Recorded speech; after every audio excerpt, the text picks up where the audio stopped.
Welcome to Elementary Calculus, Chapter 2, Section 4, where we will be looking at exponential functions. And the first thing we need to do is define exponential functions.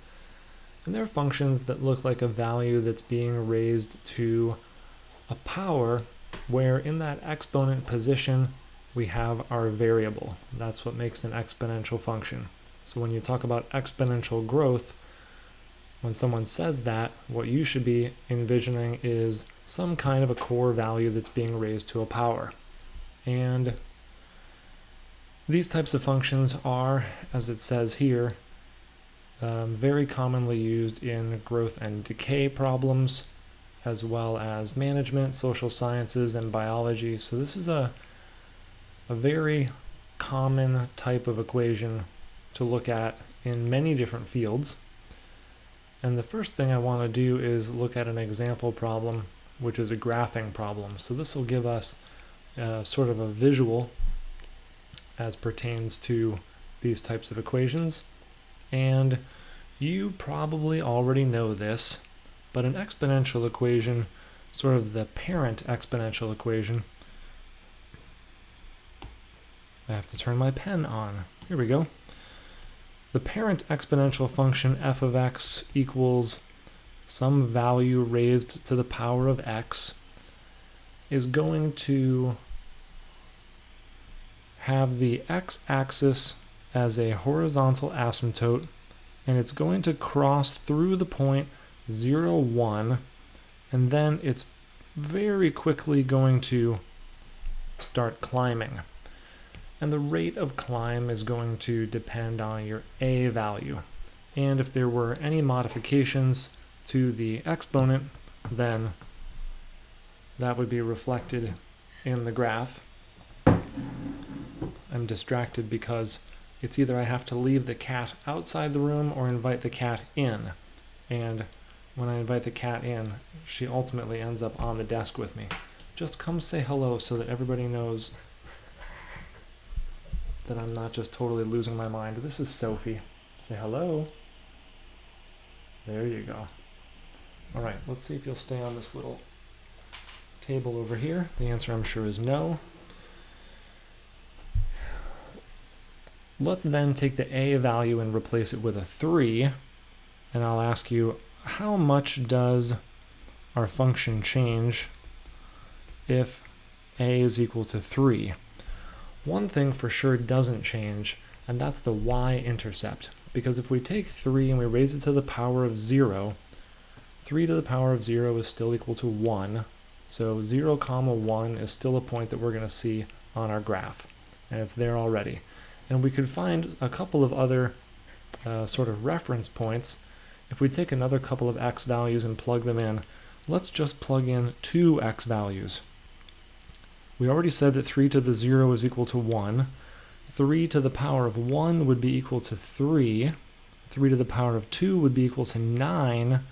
So the fact that 3 is going to be our base in this problem would cause our curve to increase much more rapidly. It still has to pass through this point, but then it would take a much sharper curve on its way up through 2, 9. So that a value is a real sort of deciding factor. So let's use that. Let me erase part of this purple curve. All right, so now we've got f of x equals 3 to the x. That's written in blue here. And if we put a negative sign in front of the function, so now we've got f of x equals negative 3 to the x. The order of operations tells us that it's not negative 3 that's being raised to the power of x. It's still 3 that's being raised to the x, but then we have to negate all of the results that come out of that. And visually, graphically, the result of that is the negating of all of our previously generated y values. And those y values were previously generated by the 3 to the x. And I'm fighting with my highlighter function. Here we go. Previously generated by this 3 to the x. And if we do negate all of those, I'm going to grab a different color now. We'll need to negate y values, so the y value of positive 1 becomes a negative 1, and this y value of positive 3 becomes a negative 3, and positive 9 becomes a negative 9, and is it going to work? There we go. And in the third quadrant, as this curve moves off to the left, I know that it's going to be using the x as a horizontal asymptote, the x-axis, so I'm just sort of roughing in the idea of our curve, cruising along the underside of the x-axis, hitting that y-intercept, and now making a sharp turn in the downward direction.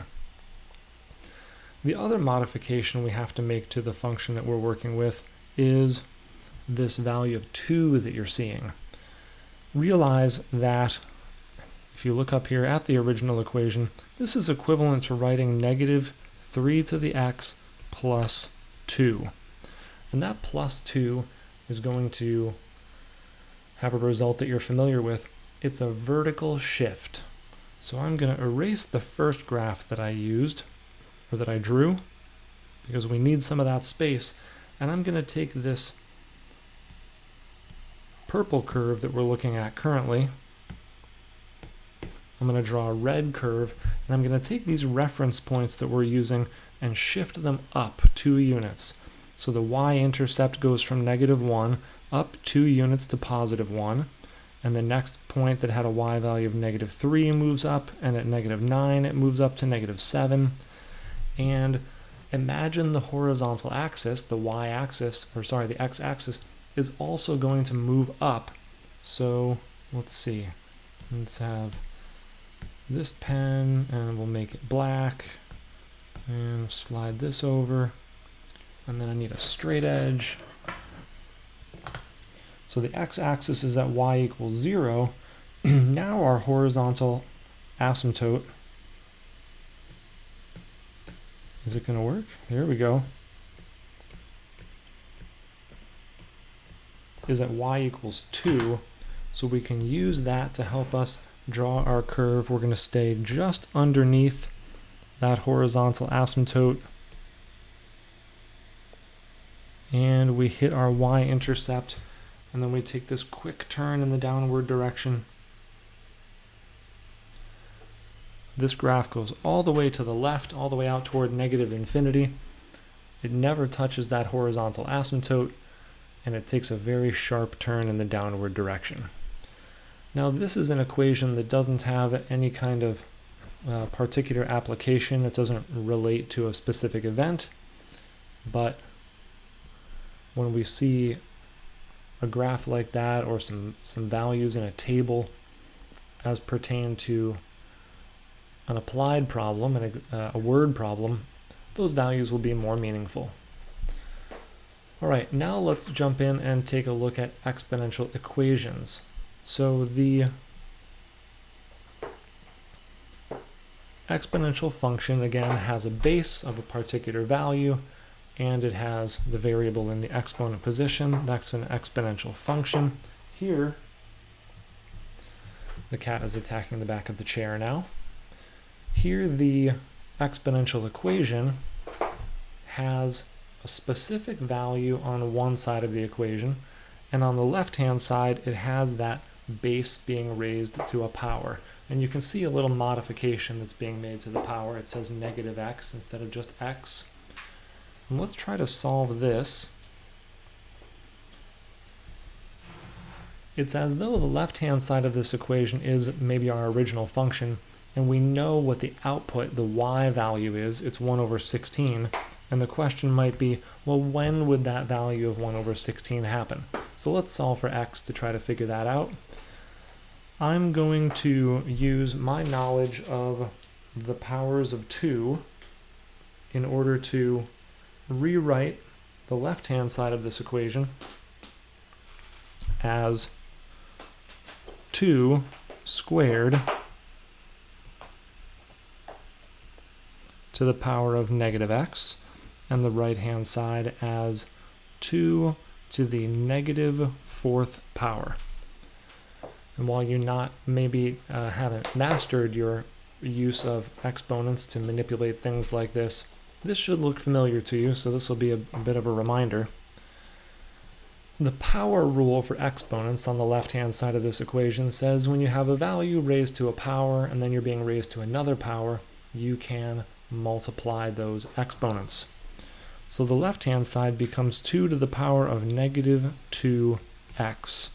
And the right-hand side says 2 to the negative 4. And what's really nice is that now the left and right-hand sides of this equation have the same base.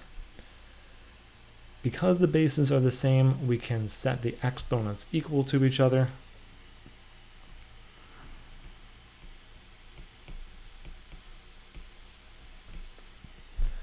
And then the problem becomes really easy.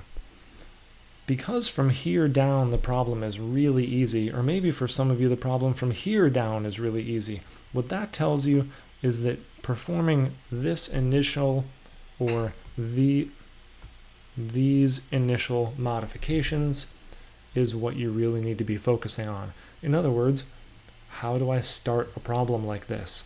And you might label this group of initial steps as establish a common base, use exponents to achieve the same base, something like that. You label it using a language that's going to work best for you. And then let's divide both sides by negative 2 to get our final answer of x equals 2. All right, a good review of some exponential rules. My guess is we're going to run into some more. This one's actually quite similar. 2 is being raised to a power on the left-hand side, so after doing that previous example problem, I feel compelled to try to achieve a common base. And I'm hoping that the number 64 can be written as 2 to a power. And in fact it can. 2 to the 12x minus 2x is equal to 2 to the 6th power. Powers of 2 arise so frequently that I would recommend that you memorize your powers of 2 all the way from 2 to the 0 up through 2 to the 10th power. I use 2 to the 5th power as a good reference point. I know that 2 to the 5th is equal to 32, and when I saw the 64, my mind can take the 32 and turn it into the 64 pretty quickly. Can you see Sophie in the background? She's eating this plant back here. She's terrorizing this thing. She's behind the clock. She's a maniac, but at least that fake plant is keeping her entertained. Don't worry, it's not a real plant. It's not going to kill her. So now we've got the same base. We can set the exponents equal to each other.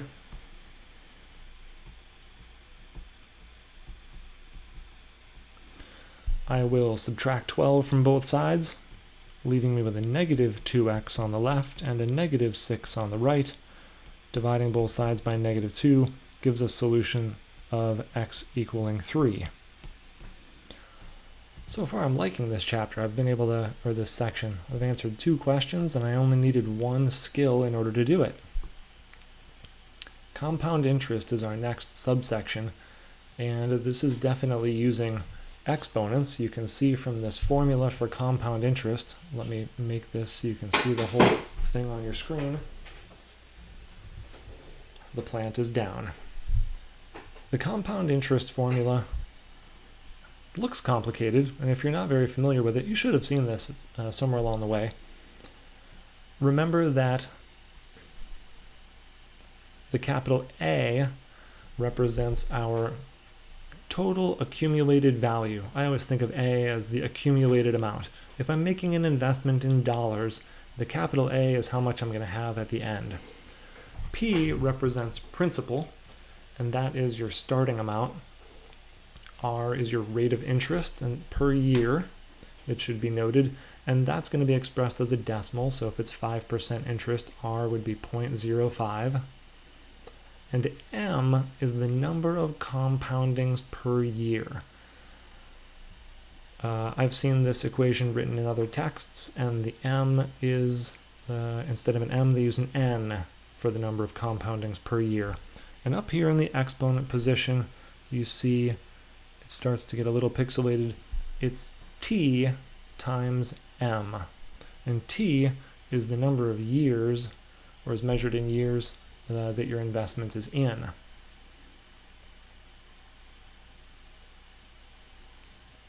So let's see how that works in this example problem. We're going to find the interest earned on $10,000 invested for 4 years at this interest rate, compounded quarterly. So let's make sense of these different values. Find the interest earned on $10,000 invested. So which variable are we going to, or value, are we going to plug that 10,000 into? The answer is P. So P is the 10,000 invested for 4 years. That's our T value. At 8.4% interest. So that's our interest rate. So R for rate, and I told you that we're going to express our interest rates as decimals. So that's going to be 0.084. People who have to teach from home who have children must run into similar problems. Theirs cry, mine meows. I'm going to let her out and see if she'll leave us be. She went out. Now she's just standing at the door. We'll see how it goes. And the other value that we have to look at is this problem says that our interest is being compounded quarterly. And how many quarters are there in a whole? The answer is 4, which tells me that my m value is a 4. We're going to round our answer to the nearest cent. Let's plug this in. So our final amount is going to equal 10,000 times 1 plus our interest rate of 0.084 divided by 4 compoundings per year raised to the power of 4 years times, again, 4 compoundings per year. Depending on what calculator you're allowed to use in your class, it's going to change how you enter this information. If you're using a TI-84 or TI graphing calculator, then you can almost type this thing in from left to right. Just make sure you use plenty of parentheses. If you're using a scientific calculator that allows for 2 lines of entry, then you can probably type this thing in again almost immediately from left to right. If you're using this calculator, and this calculator has a single line of entry, if I switch it on and hit a couple of buttons, you can see that, there you go, you can see it, that there's only room for 1 line of entry at a time. Using this calculator, this problem gets a little tricky. So my recommendation would be to try to clear up or simplify a couple of these values in advance to get it more ready for your calculator. For example, I can tell just doing it in my head, this little bit of division that's happening here, that's easily done. So I'm going to have 1 plus 0.021 raised to the power of 4 times 4 is obviously 16. And then this bit of addition that's happening in here, well, I could do that in my head. A equals 10,000. So I'm getting this equation to be what some people would call calculator ready. And if this is a free response question and your instructor is not going to let you use a calculator, they might instruct you to just leave this as your final answer. Do all the work that you can without a calculator and then stop. I'm going to punch this into my scientific calculator because this is the one that's a real pain. And if I were you, I would type in the 1.021 to the 16th power first. So let's do 1.021, and then I have to hit this button right here, which says y to the x. I've seen other versions of this calculator, older versions, that just have a caret. It looks like just like a little upward pointing triangle. So I'm going to hit that button, and then I'm going to type in my 16, and then hit equals. And you should have whatever this says, 1.39447. Then I'm going to leave that on the screen and hit times 10,000. That'll slide my decimal point over, and I get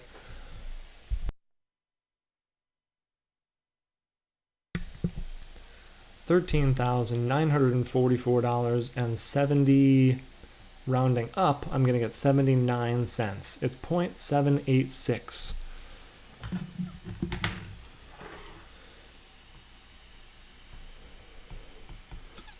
So let's jot down our final answer.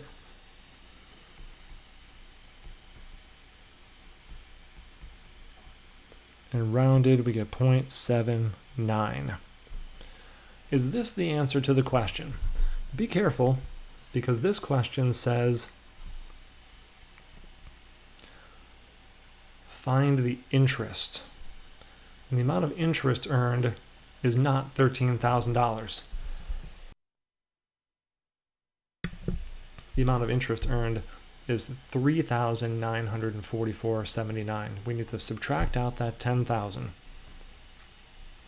I'll leave you to write down some notes that you did that arithmetic.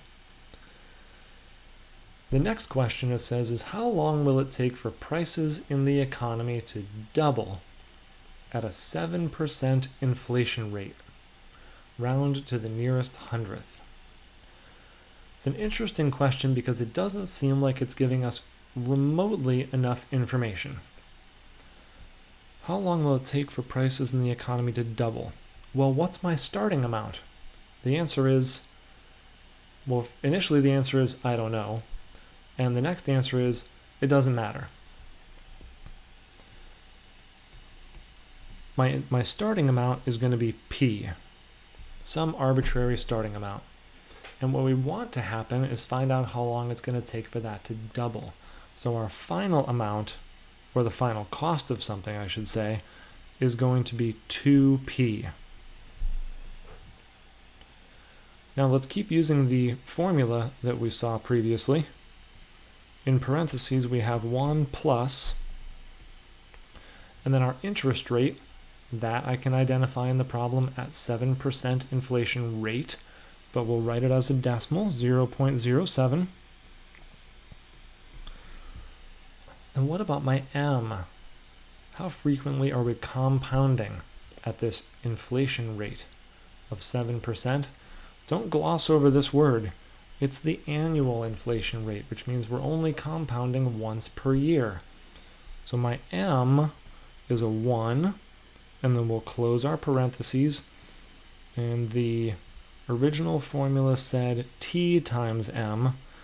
I don't know how many years this is going to take, but I do know still that my m value was a 1. How many unknowns do we have in this equation? It looks like the answer is 2.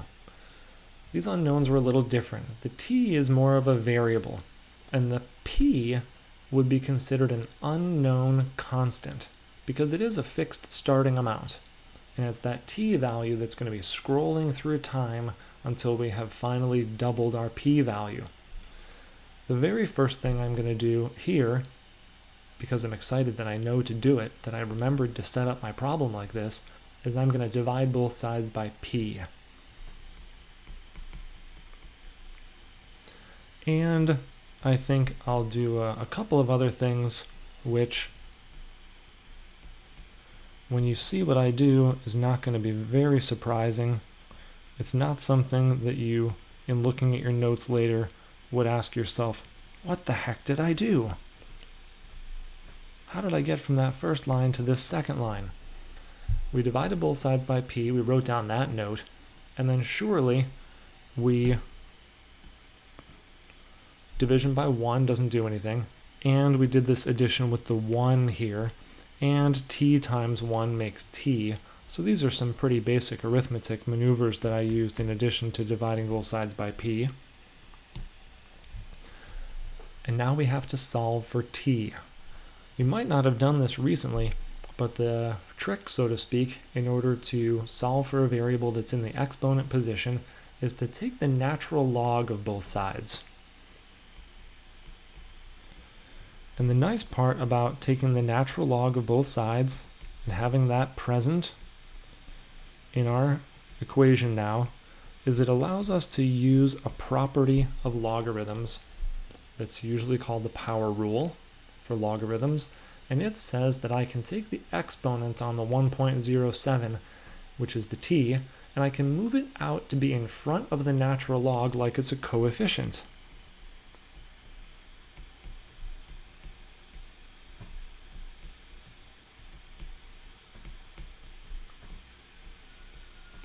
Power rule for logs or logarithms. Now we've only got one thing left to do with paper and pencil anyway in order to get the t value all alone, and that's to divide both sides by the natural log of 107. You wouldn't divide both sides by natural log the same way that you wouldn't divide both sides excuse me, by the square root symbol. Can't divide by the square root symbol. Can't divide by natural log either. We're going to divide both sides by the natural log of 1.07. The left-hand side becomes the natural log of 2 over the natural log of 1.07. And that's equal to t. So this would be considered an exact answer, which, depending on the call of the question, you might be asked to answer with an exact value, and this is it, okay, because the actual decimal is infinitely long. But we want to round to the nearest hundredth of a year, because t is being measured in years, so this needs to go into the calculator. If you're using your graphing calculator, we've got the natural log of 2.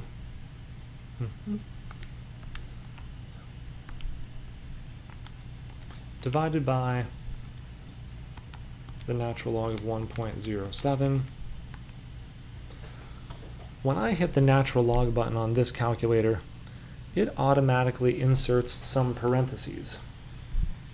Is that visible? It is a little bit visible. Hopefully it's not showing up backwards for you. If it is, I'll try to flip it after I record. And so there are a lot of parentheses in here, but what I made sure of was that when I typed it into the calculator, if you'll look back at our screen here, I made sure when I typed it into the calculator to put these two statements in their own set of parentheses.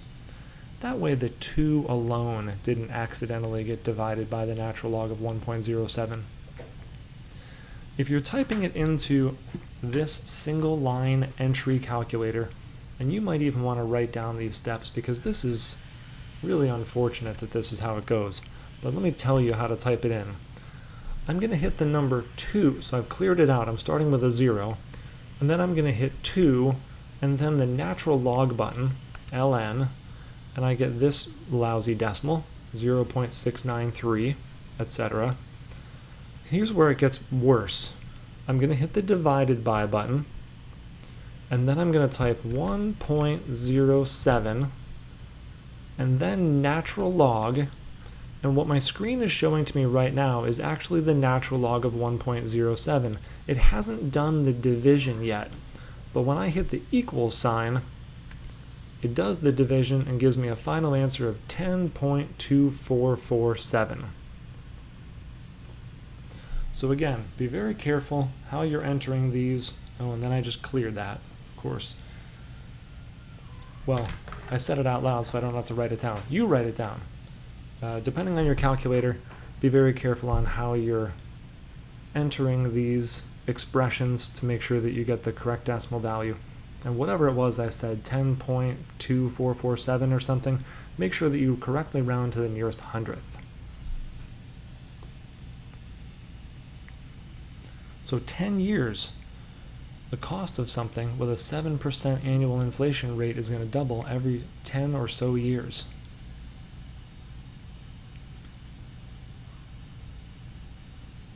The number E very often comes up after a conversation about compound interest because E is the number that we need when we talk about compound continuous.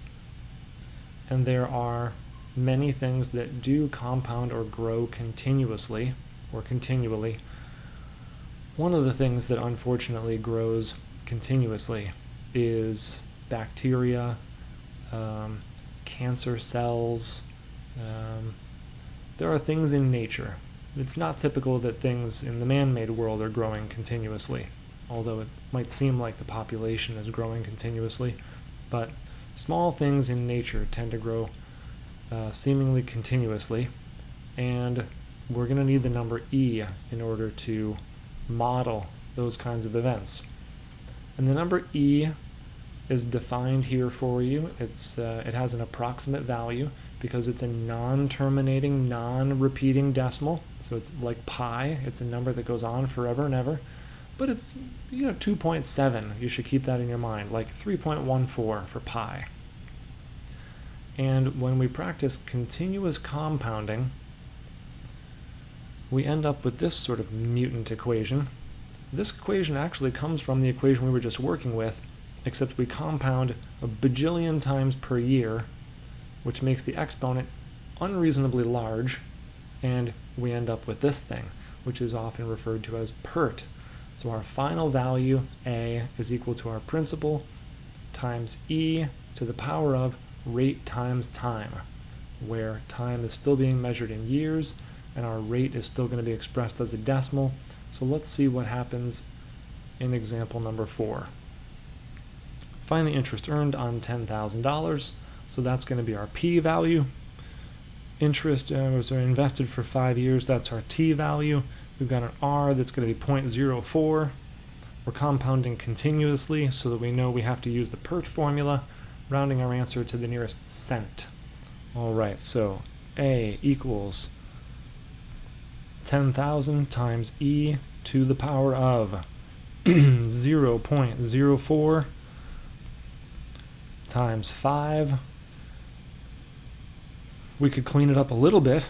We could write it as 10,000 times e to the power of 0.20, doing that little bit of multiplication in the exponent position.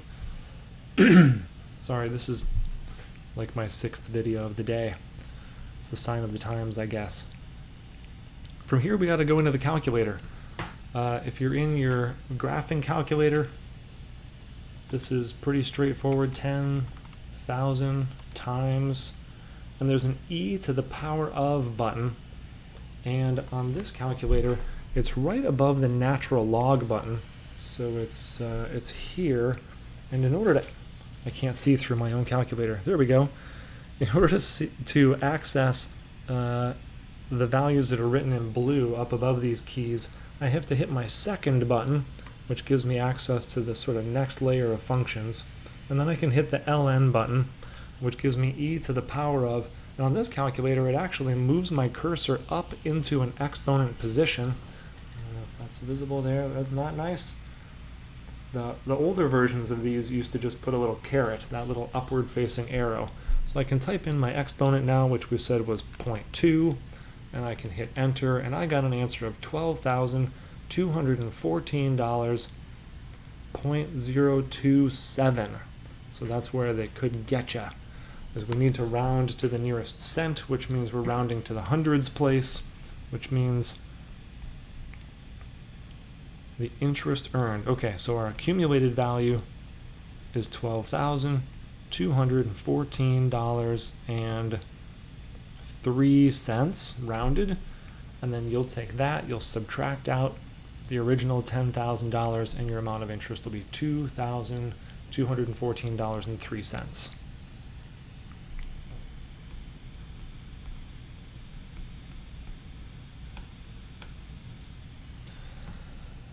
Brilliant. What's next? So this is our last applied problem and our last problem in this section. Assuming continuous compounding, what will it cost to buy a $10 item in 3 years at 3% inflation? In this case, we are actually going to be using the final amount. We won't have to subtract away the original $10. So our final amount is going to be the result of starting with $10 times e to the power of Our rate is 0.03. We're waiting to buy this 3 years from now. So our new exponent is 0.09. Let me type that into my graphing or my scientific calculator this time, because I didn't mention it in the previous problem. How do I type this into my single line scientific calculator, the TI-30XA? I made it all the way through Calc 3 with this thing, by the way. Like 3 or 4 weeks before the end of Calc 3, I really needed a grapher because we were doing matrices. But until then, this thing took me all the way. You almost have to enter this backwards into this single line scientific calculator. I'm going to start out with a cleared screen, so I've got it zeroed out. I'm going to type 0.09, and then I need to use that e to the power of function.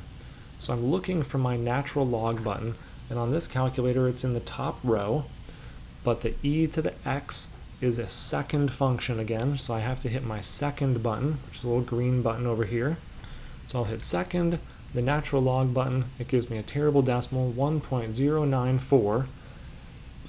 That's e to the 0.09, and then I can leave that on the screen and hit times 10 equals, and I get my final answer, which is 10.941. And since I'm rounding, am I rounding? It doesn't say. Let's round it to the nearest cent again, though. So it's $10.94 because it was 0.941. And that is our final answer. And I thank you for joining me for this section, and I look forward to seeing you in the next one.